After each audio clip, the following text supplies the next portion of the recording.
Hello and welcome. Thank you for listening to this YouTube, which gives information on satanic ritual abuse and how to help the survivors. These are my books on the subject. You can find them at www.sylviapack.com, or please feel free to email me, sylvia@sylviapack.com.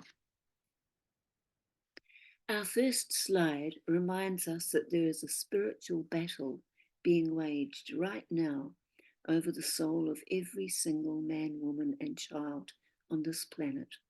Somehow it's far more poignant when it's over the life of a very small child. In satanic ritual abuse, a small child is subjected to horrendous abuse, mental, emotional, physical, spiritual, psychological, sexual, and their minds are enslaved so that they will do the will of the cult without even thinking about it. They will then be used in paedophile networks very profitably for their handlers, and also in satanic ceremonies. You say, that sounds a bit serious to me. I've seen Satanists in public, and look, they're just noisy people who strut around as if they own the place, making hand signals and wearing garish outfits. And as for that, I mean, I've seen all the pop stars. They all seem to have satanic ceremonies these days. It's just, fire ceremonies, masks up, hoods up. It's just for show. There's nothing much to it. But is that what the Bible says about Satan? The Bible says Satan comes only to steal, kill, and destroy. It also says there's no truth in him. He's a liar and the father of lies, and he was a murderer right from the start.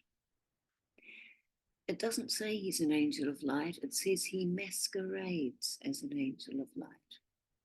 Do not be surprised then if his servants also masquerade as servants of righteousness. So now we're thinking, could it be possible that the people who do this satanic ritual abuse of small children are not these noisy characters that we see in public at all, but they might be masquerading as servants of righteousness, people who look highly respectable, who perhaps even preach from a pulpit, drive a nice car, wear a well-cut suit, perhaps a psychologist or a psychiatrist, a doctor or a nurse, people that are respected.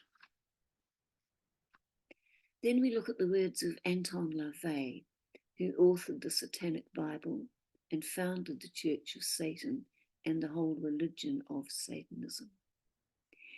He said, "Do what thou wilt shall be the whole of the law."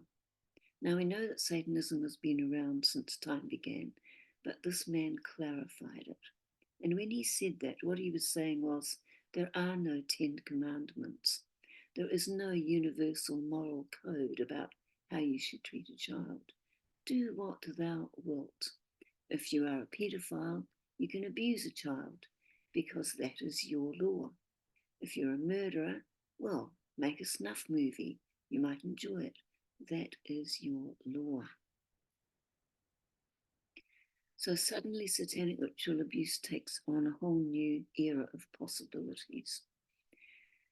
Let's look at the history of it when it emerged. Back in the 1970s, people were starting to talk about child sexual abuse, CSA, and they were being backed by doctors, police, therapists, and people were starting to believe them, whereas back in the 1950s and 40s, they wouldn't have thought it possible that so many children were abused, say, by their fathers or by their mothers. Now we know much better. We know that 1 in 4 women were abused in childhood and 1 in 6 men. But back then in the 1970s, it was all starting to come out. Those who had suffered satanic ritual abuse saw this happening and gradually found the courage to tell their own stories. Books were published, therapists started talking, and by the 1990s, there was a wealth of information flooding the market. At the same time, a syndrome started called the False Memory Syndrome Foundation. They took the opposite approach. They said none of the satanic ritual abuse memories are true, nor are the memories of child sexual abuse. They are false memories. It's just satanic panic, which had a pleasing rhyme to it. They said all memories of child sexual abuse and satanic ritual abuse must not be believed unless they're proven. It's actually very hard to prove any memories of childhood sexual abuse, even if they're true. They started raising funds and establishing themselves as an academic institution, which would be carrying out studies and experiments to prove their theory. However, people quickly pointed out, got together, were facing charges and about to go through court cases in which they would be accused of sexually molesting various children. And the fundraising wasn't so much for academic purposes, it was to pay for the costs of these court cases and the lawyers. However, there were some studies produced. And as soon as the studies were produced, they were peer reviewed, as are all academic studies. And the first thing the critics came up, produced and said was, there is a huge conflict of interest here, which has not been declared.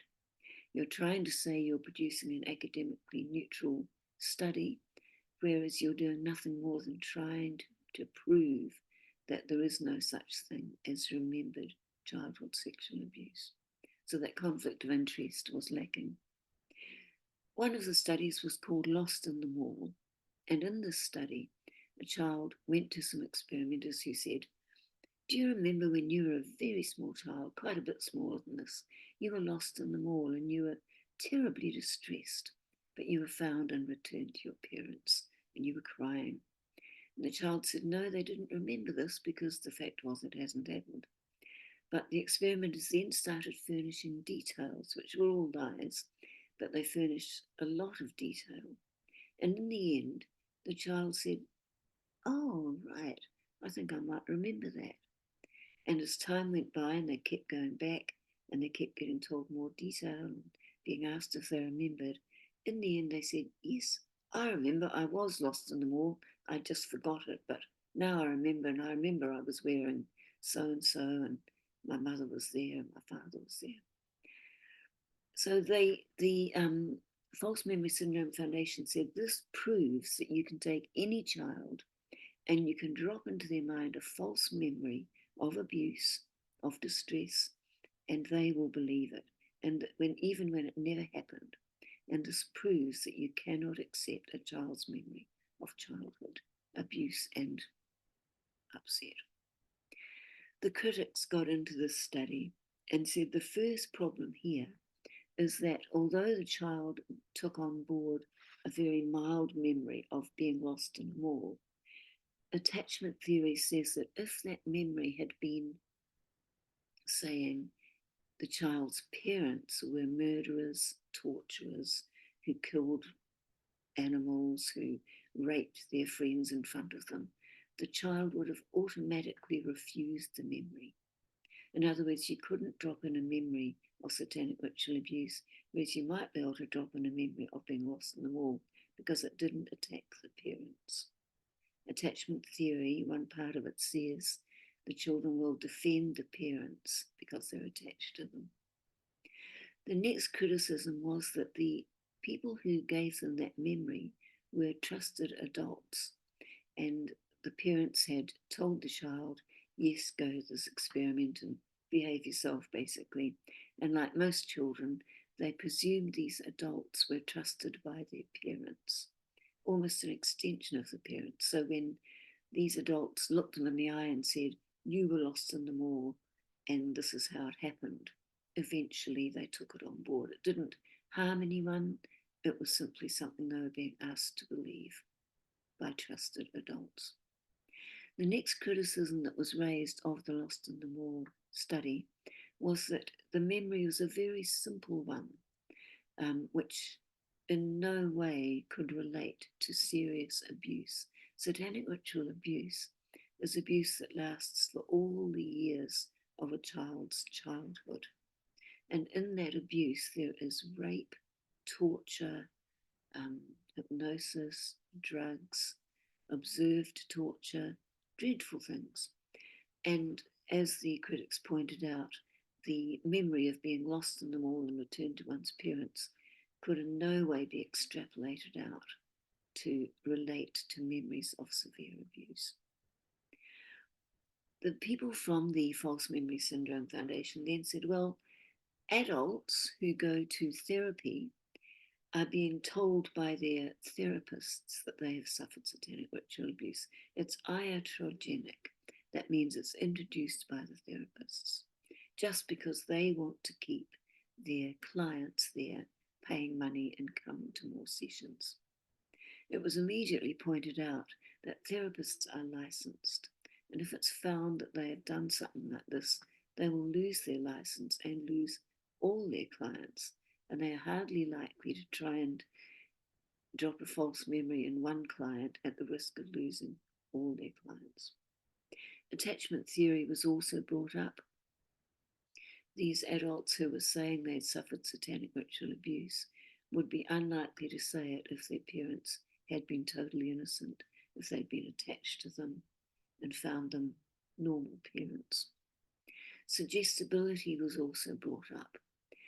The idea was raised that these grown adults who had gone to therapy for depression and anxiety and because they had suffered satanic ritual abuse in their childhood would have to be very suggestible to take on board satanic ritual abuse if it hadn't actually happened.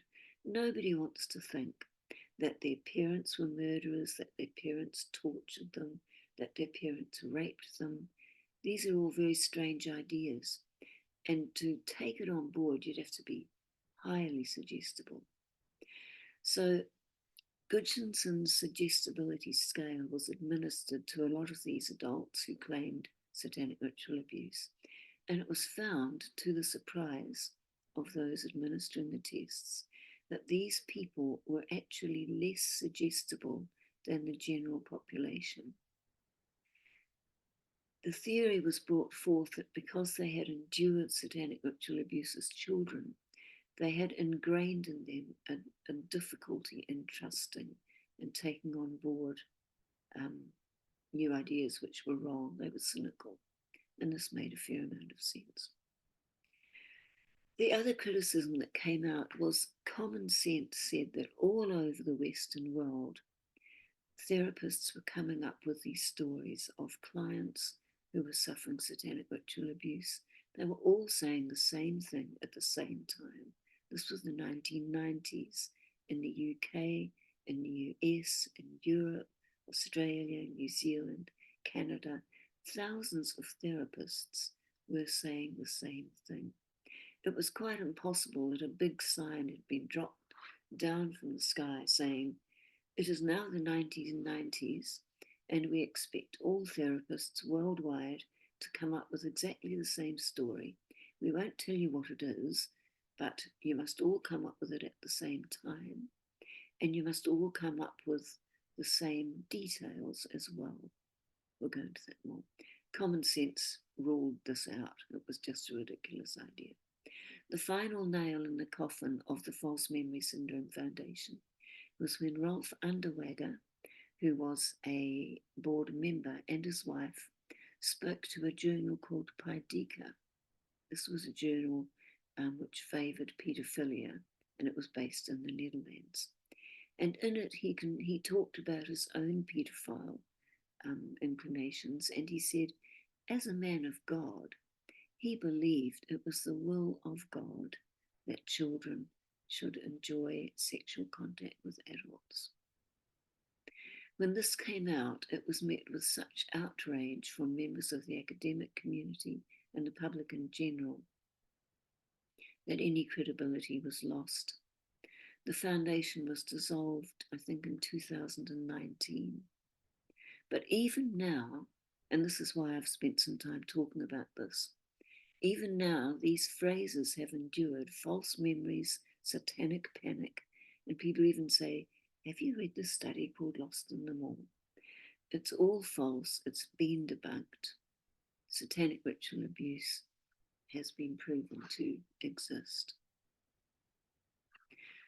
With these universal findings regarding satanic ritual abuse, thousands of therapists were surveyed, and surprisingly, they said they, for the most part, believed what their satanic ritual abuse clients were saying. Even though what they came up with sounded bizarre, they believed them. Hard evidence was also being found and recorded by the police, not just items they gathered from ceremonial sites like candles, knives, this sort of thing, but also photos and videos of children who were being satanically, ritually abused. Therapists worldwide were reporting the same things in their adult clients who were in recovery stage.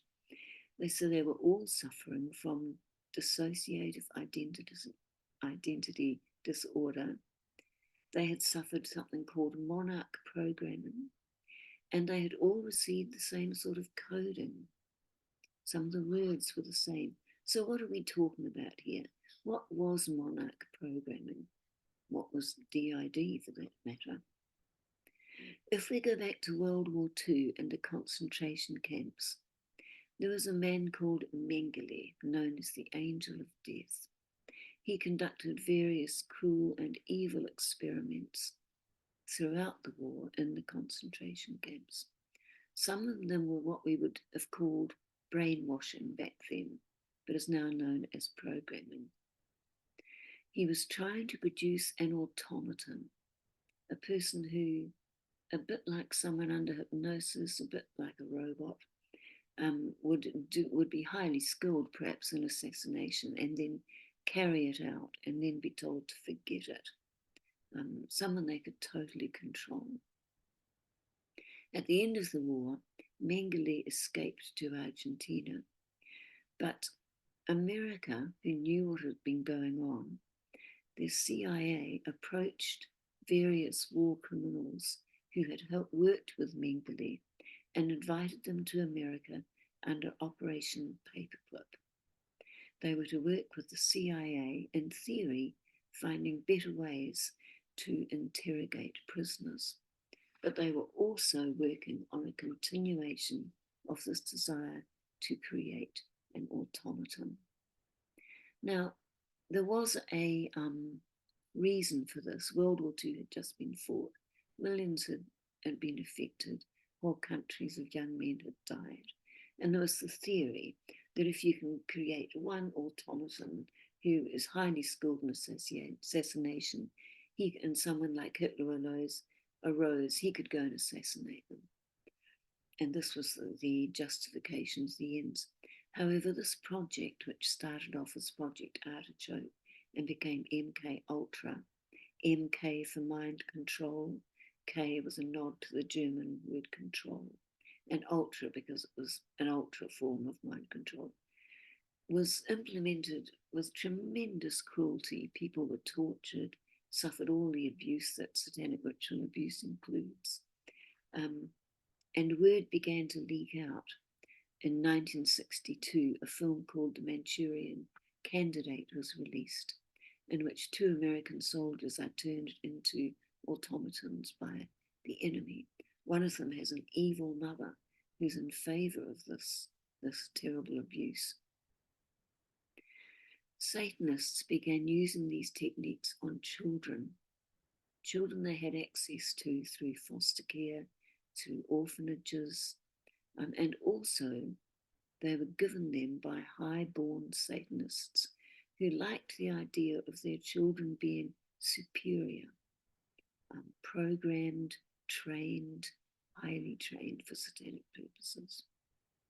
These very same techniques, which are in the monarch programming system, are what are used on children today. Therapists treating not only adults, but younger adults, even children, find that they have been programmed to respond to Greek letters, colors, precious metals, and jewels. they find that they have all been victims of trauma-induced dissociative identity disorder. Monarch programming, by the way, the word monarch is used because the children are told that although they might be nothing more than an ugly slug or chrysalis until they're programmed, once they have been programmed, they will become a beautiful monarch, a butterfly. More lies. So, what is this dissociative identity disorder induced by trauma? These children are put through prolonged torture, and this is a God-given ability that children have. They can create little people inside their mind who are perfectly real, who are part of their own personality, who can comfort them during the torture, during the agony, and during the terrible isolation. Psychologists call these little beings alter egos, or alters for short. Most survivors call them by names like insiders or littlies or parts, self-states, dissociates. It comes from a fragmentation of the mind. Now, some of these children, when they get older, show tremendous innate character.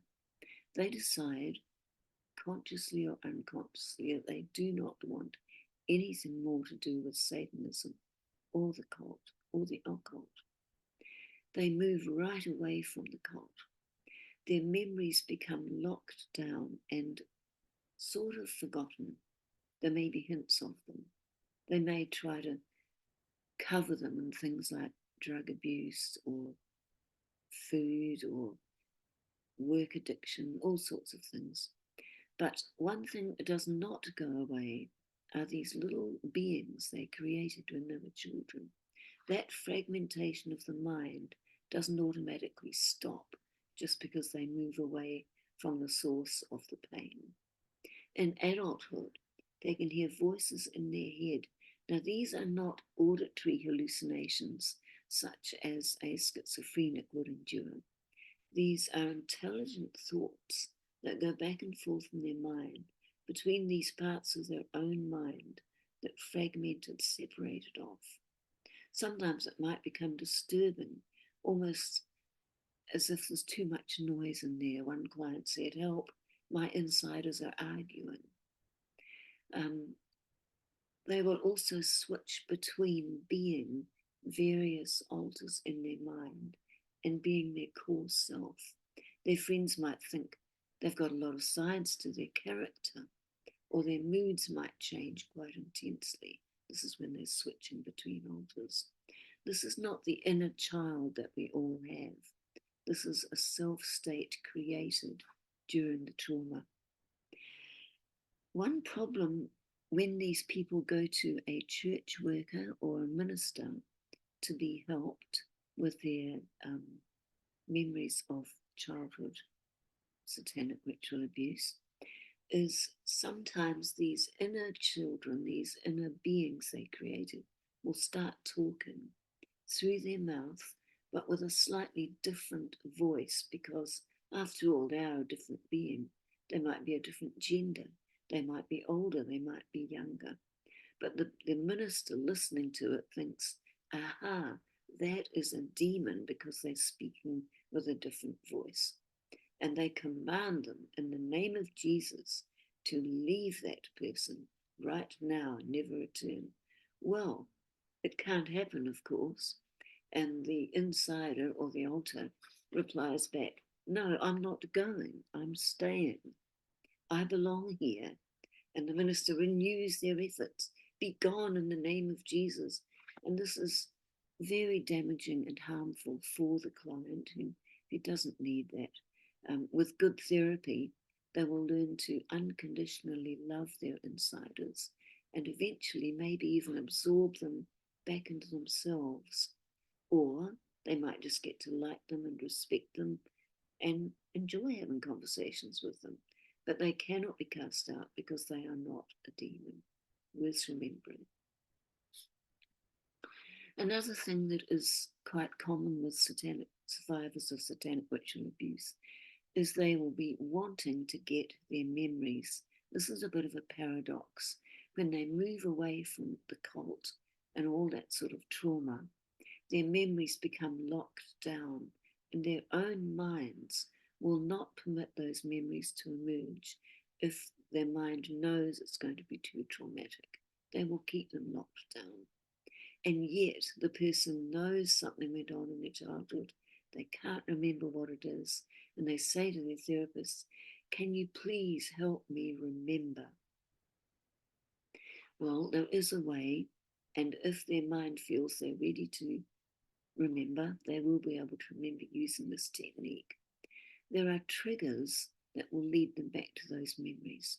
It may be any of the things mentioned on the screen, or it might be something very simple, like, say, the sound of a door closing. They can talk this over with their therapists and think, why is it this particular sound of this particular door upsets me? What is there around that? And when they talk it over with their therapist, they might find little bits of memories starting to emerge. It's as if there's a treasure chest of memories buried in the sand, which can't be seen. The only thing that can be seen is a little handle poking up, and that handle is the trigger. And if the person who went through it all starts investigating around that handle and digging around it, they will usually eventually get to those memories. And at that point, when they find them, they will suffer all sorts of shock and need a really good therapist who can help them acknowledge what happened, admire the way they've coped with it all, and help them as they heal. So if you're a counsellor and you want to help people who've been through satanic ritual abuse, it's important to believe it and to self-educate. A lady called Valerie Sinerson is famous for writing some brilliant books on this. I've also made lists of books you can read in the back of the books that I've published. It's important to be aware of what satanic ritual abuse is. For instance, if you might have a client come to you who complains of missing time. They can't remember what they did 2 hours ago, or they can't remember what they did on Sunday afternoon, no matter what they do. It may be that they were operating in a different altar, a different insider at that time, and the memories are locked with that insider. This is something that is peculiar to those suffering trauma-induced dissociative identity disorder. So if they come to you missing time, and at the same time there's other things that might not seem related but are, like sleeping difficulties, nightmares, or sexual dysfunction, depression, anxiety, there can be a lot of symptoms. Just tug away in your mind as a therapist, this could be satanic ritual abuse. They may need help in that area. It's important to join up with other SRA counsellors and get their ideas and their support. It's important to praise your client's character, which they will have plenty of if they've managed to break away from the cult. And remember that they are a conqueror and a victor, not the victim. They might have been when they were a child, but as an adult, they are the conqueror. It's important to be able to listen to their memories and empathize and sympathize without feeling the trauma yourself. But if you do start to, that's where a really good supervisor can be helpful. You can unload to them and they can help you. An easy resource to remember, if you want to look up resources on this, is survivorship.org. Survivorship.org. That'll tell you just about everything you need to know. Older family members can sometimes have a problem. One lady who contacted me had been approached by her daughter, who blamed her for her satanic ritual abuse. What had happened was the mother had divorced from the father quite early in the girl's life, but the father had still had rights to the girl, in that she would have to go and spend half her time with the father and half with the mother. And when she went to the father, she suffered satanic ritual abuse. She didn't remember it for many years. As an older adult, she blamed it on her mother. Now, the reason for this transference is that it is very scary for a victim to think of blaming the person who abused them. They would be afraid of it happening again. However, parents and the parent who didn't abuse are a soft place to fall, and this was what had happened here. That's where a therapist can help in sorting out what's really going on. If you're a supporter or a friend or the spouse of someone who's going through counselling for satanic ritual abuse, it's important to believe their account and their sanity. Often SRA survivors will tell you they're worried they're going insane or they're schizophrenic. They are not. They have simply suffered dreadful, insane abuse from evil people, but they themselves are not insane. It's important also not to say, forget the past and move on. Can't you just leave it behind you? It's a favourite phrase of some people, isn't it? In actual fact, they can't. They might want to, but they have to learn to accept what they went through, to admire themselves for enduring it and breaking away from it. They have to acknowledge what they went through. It's important as a friend also, if you find that your spouse or your friend is switching, realize between different altars, being different people, just love each one of them. They're all part of that person, and support the counselling process. And finally, if you want to get involved in helping people who are recovering in this area, it's quite important that you have a strong Christian faith. Yes, you can help without it. Therapeutic methods will work, but they will work faster and better and deeper if you are a Christian who has their own Bible verses they can lean on at this time. The fact is, this is a spiritual abuse as well as everything else. Satan has been invoked, demons have been invoked. You need to be able to pray, and you need to be able to come against them. The support of a good minister or priest can also be very helpful for you here. You will have your own Bible verses, I'm sure, that you can rely on. If you want a copy of these, here they are, or feel free to email me, sylvia@sylviapack.com. So thank you very much for listening today. It's been a pleasure to talk to you. Please feel free to contact me anytime.